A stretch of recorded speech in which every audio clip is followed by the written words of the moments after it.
Hey guys, welcome back to 1 Acre Homestead. It has been a minute since I posted a video, and that is because I'm just so dang busy. Today's my day off, and I think I'm just as busy today as I am any day that I walk. As many of my regular viewers know, I milk cows in the morning, and then I have a mason job in the afternoon, so I'm working a part-time and a full-time job, and I only get 1 day a week off, 1.5 days a week off, sorry. The half a day I go up to my in-laws, and then my 1 full day I catch up on things that have to be done around the house, around the homestead, and elsewhere, and today it's mostly elsewhere. But there are some cool things going on that I wanted to share with you guys. One is the progress on the layer chicken coop. We got the roof on. We got the nesting boxes back here. There's going to be a door that goes across here that swings down to get the eggs out with. We're going to split this box right in the middle. So we have 2.5 on this side, 2.5 on this side, and 2 different doors. So when you open the door, you're not trying to hold chickens in over here. This wall is not framed in yet because we're going to put homestead board on the inside of everything to try and help insulate it. And it's so small we're not going to be able to get the pieces of homestead in there through the door. So we'll frame this wall last and then swedging it in here and kind of jerry-rigging this last piece together. So it's kind of how we got to do it. It's a bummer, but as far as the piggies, they got a bunch of leftovers yesterday. They still got in there, so I think I'm just going to dump straight way into them today. Get down. Come on, get down. Down. Down. Hey. Come on. Get down. Usually just hit the gate with that stick. I don't know if he don't like the vibration of the noise, but he jumps right down. And the meat chickens are getting really big, and they're getting fairly lame. So we're going to butcher a bunch of these up today. I'm not putting that on YouTube, guys. YouTube will raise havoc if I show that kind of stuff on my channel, so I'm not doing that. But that one's going. We're going to butcher a bunch of these, and then we're going to leave some of the smaller ones that aren't quite as lame to, do their thing there. Grow a little more. Gene's being cut down on milk, and he don't like it too much. We had him all the way up to a full gallon of feeding, and he's down to a half a gallon now, and he's not a fan of it. He's getting mad at us.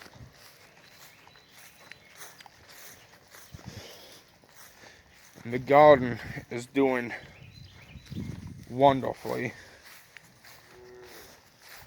was talking to my father-in-law yesterday, and he was talking about how crazy his garden year has been, and ours has been kind of strange here and there, but if you look, we got good high peas. They're up to about our knee. That pepper plant right there has a blossom on it. I guess there's a few pepper plants down through here that have blossoms. Oh, this Cherokee tomato has another blossom right there. But we also have a nice green tomato about that big around on it. Now this Cherokee tomato plant has that tomato and the blossom. This one has a big blossom on it. And they both had, this one had a lot of blossoms on it, but they're both, kind of short, and they're real dark, but hybrid tomatoes. We got beef steak and red beefs and all kinds over here. Are doing, as far as the plants growing, they're growing astronomically, which we need to put cages around them soon. but they're not growing that good as far as the plants grow. But that's the only one with a tomato on it. Our radishes, we're gonna have to come up and pick some radishes soon because they're getting a little crowded in there. Lettuce is doing really good. Swiss chard, beets. Our cabbage is doing great. Our red cabbage hasn't started to ball up yet, but our white cabbages have. See in there's a little bit of a head. Peppers are doing phenomenal. Guess there's a few of them that have blossoms. Cucumbers. The cucumbers aren't doing quite as good as I would like. They're doing better than they were. And that one down there, that corner, that wasn't doing very good at all, but it sprouted pretty good the last few days. But they're starting to grow, and our squash is doing alright. Some of them are just doing good, and others are doing great. Like this one is incredible.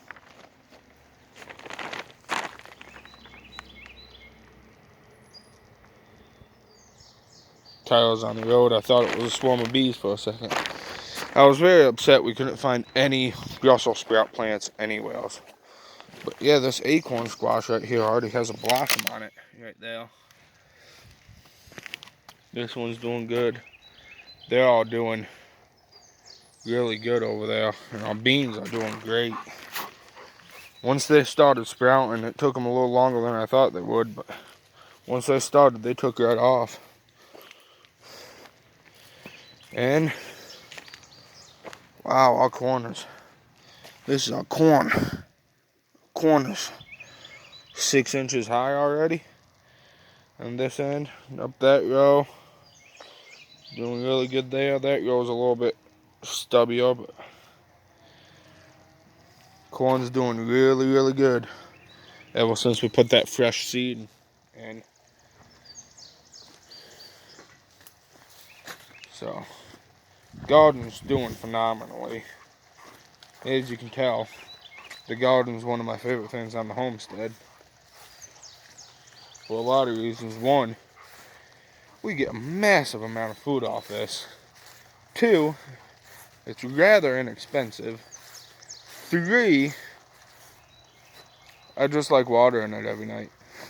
I've kind of been enjoying the dry days because if it rains, we don't water it. But these dry days, last week or so, I've been coming up and watering it every night, and it's just relaxing. It's very, very relaxing to me, and that's the last thing I do in the day before I go inside and hang out with the wife. So it's the beginning of my wind down ritual. I can't just walk, and then go to bed because I'm too hyped up. I need at least an hour or so to wind down. That kind of really starts me off and gets me in that wind down mode, watering the garden. So, oh, the turkeys. We're gonna go down and check on the laying hens too, and then we'll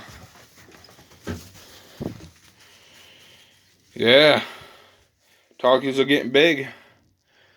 We are going to, here shortly, we took the lamp out because they don't need it anymore. It's been so hot and they're so big. But here shortly, within the next few days, we're going to go out and patch up that yard.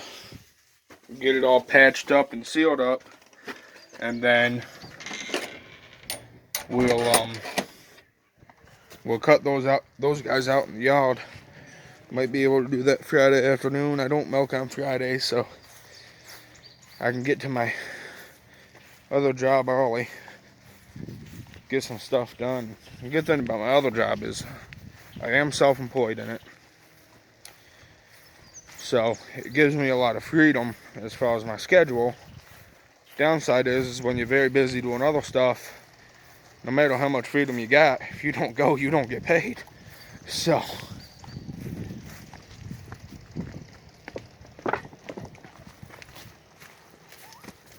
I don't get any vacation time, unfortunately. Hey, get out of here.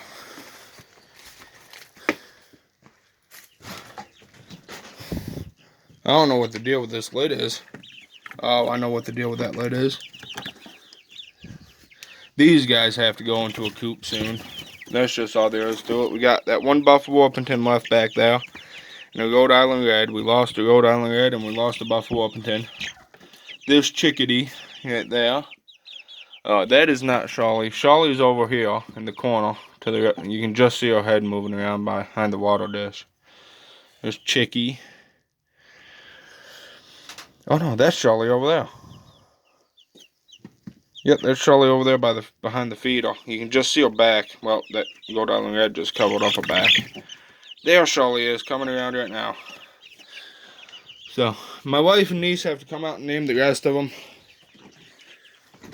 And we may color code. Get some color coded zip ties. Zip tie everything off.